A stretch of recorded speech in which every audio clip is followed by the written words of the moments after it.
नमस्कार। आज के इस लेक्चर में एक बड़ा ही गंभीर मुद्दा जो अभी चर्चा का विषय है उस पर आज हम लोग थोड़ी सी बात करेंगे।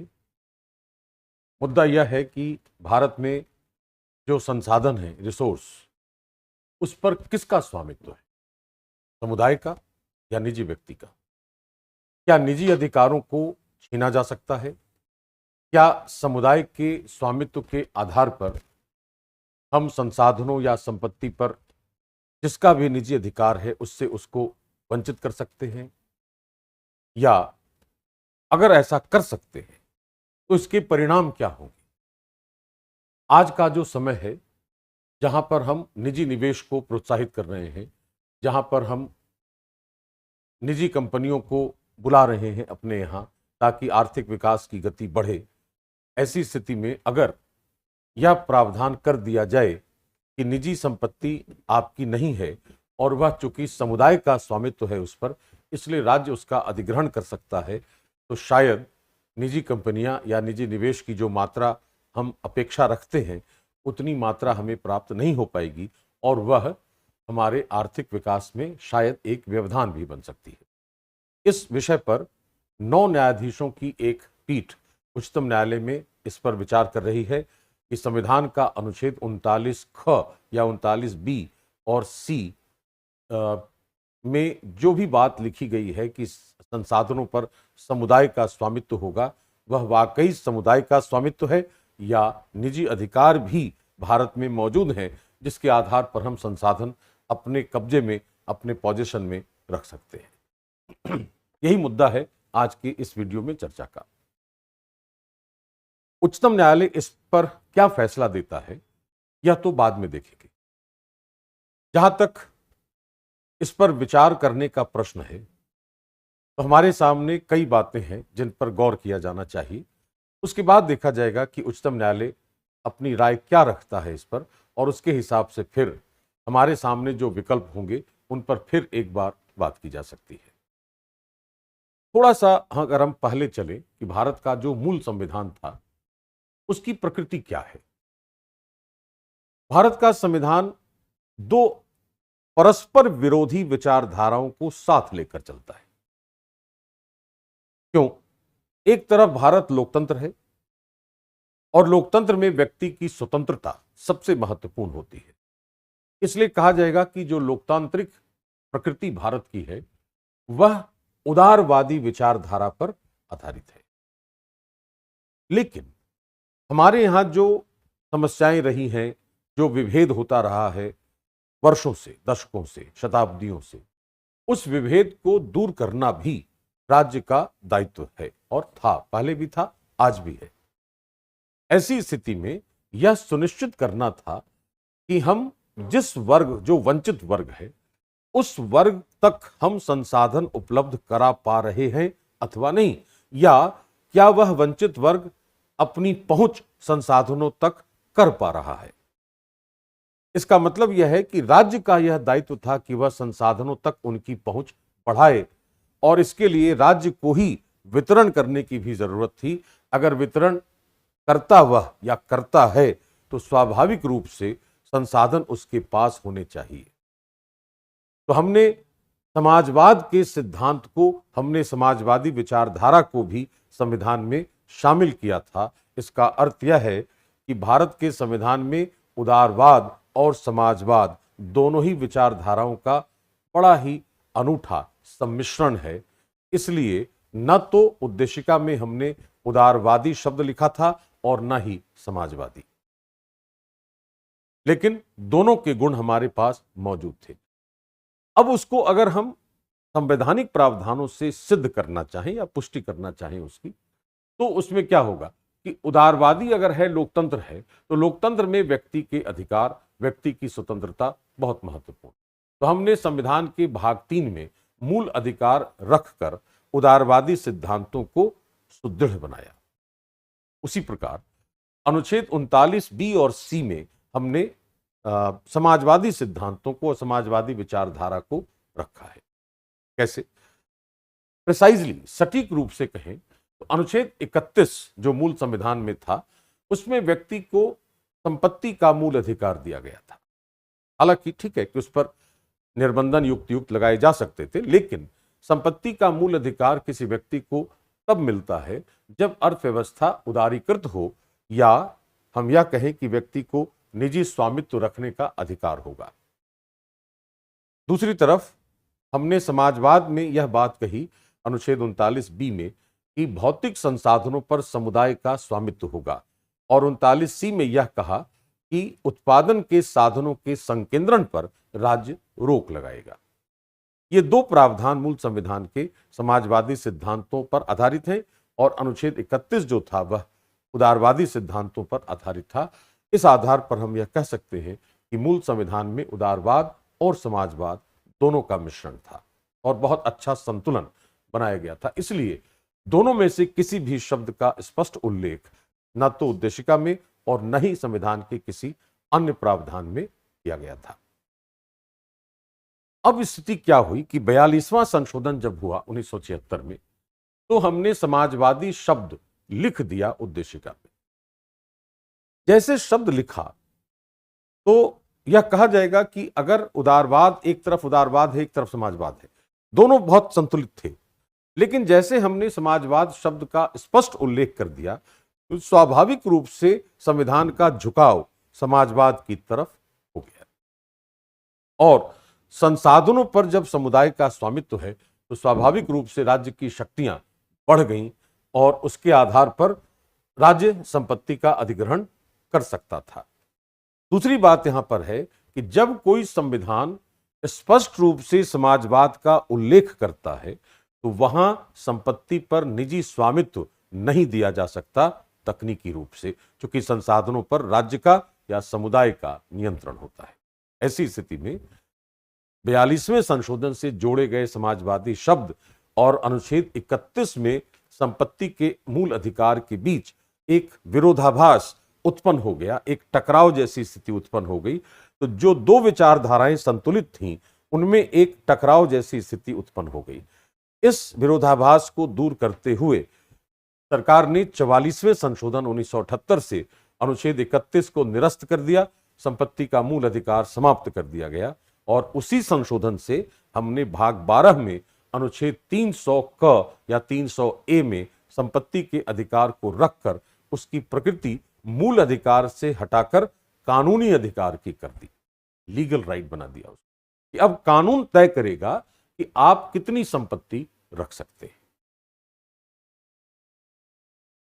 ये जो पृष्ठभूमि है, इसी पृष्ठभूमि में आज का जो विवाद है उस पर कहा जाए कि कर्नाटक राज्य बनाम रंगनाथ रेड्डी 1978 एक मामला था जिसमें इस विषय पर विचार किया गया था, और तत्कालीन न्यायाधीश न्यायमूर्ति वी.आर. कृष्णा अय्यर ने यह कहा था कि जो भौतिक संसाधन शब्दावली है उसमें सभी प्राकृतिक संसाधन, भौतिक संसाधन, मानव जनित संसाधन, सार्वजनिक हो या निजी, सभी उसमें शामिल होते हैं।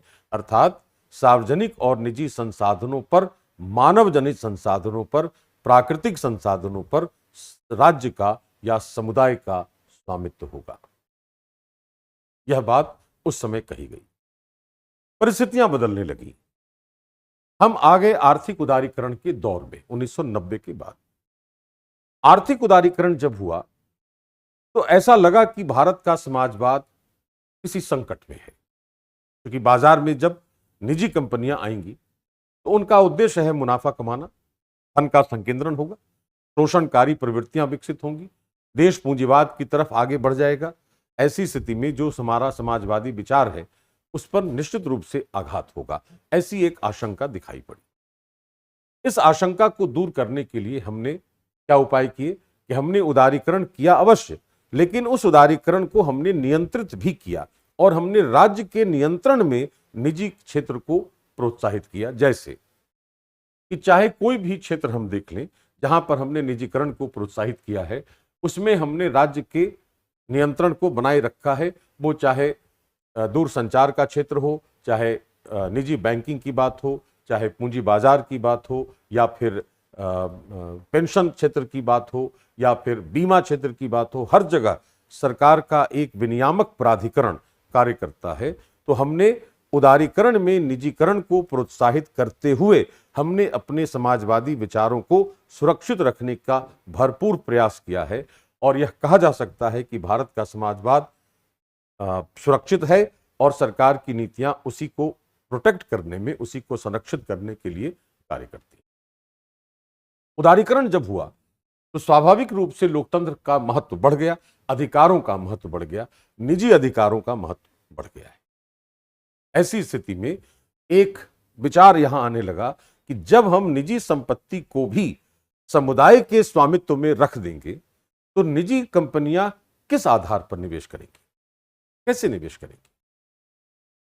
इसके साथ साथ हमने यह किया था समाजवाद को सुदृढ़ बनाने के लिए कि हमने अनुच्छेद 31A, 31B और नवी अनुसूची तो जोड़ी थी पहले संशोधन से, जिसमें कहा गया था कि राज्य संपत्ति का अधिग्रहण कर सकता है और वह 14 और 19 का उल्लंघन नहीं होगा। उसी तरह हमने अनुच्छेद 31C को शामिल करके यह कहा 1971 में कि जो निदेशक तत्व भूमि सुधार से संबंधित हैं उनको वरीयता होगी अधिकारों पर। अब भूमि सुधार से संबंधित अनुच्छेद कौन है, वो है 39B और C। तो अनुच्छेद 39B और C को हमने मूल अधिकारों पर वरीयता दे दी 31C के आधार पर। इसलिए यह गंभीर मुद्दा हो गया विवाद का कि निजी अधिकारों की रक्षा करना आज के परिप्रेक्ष्य में तो अनिवार्य है। जब तक हम वह करेंगे नहीं तब तक हमारी आर्थिक समृद्धि की दर नहीं बढ़ती। आज का जो शासन है उसमें केवल एक सरकार ही अकेली उत्तरदायी नहीं है। केवल उसी की क्षमता से हम आर्थिक विकास, धारणीय विकास का लक्ष्य प्राप्त नहीं कर सकते जब तक कि हम सभी हितधारकों को एक साथ नहीं जोड़ेंगे।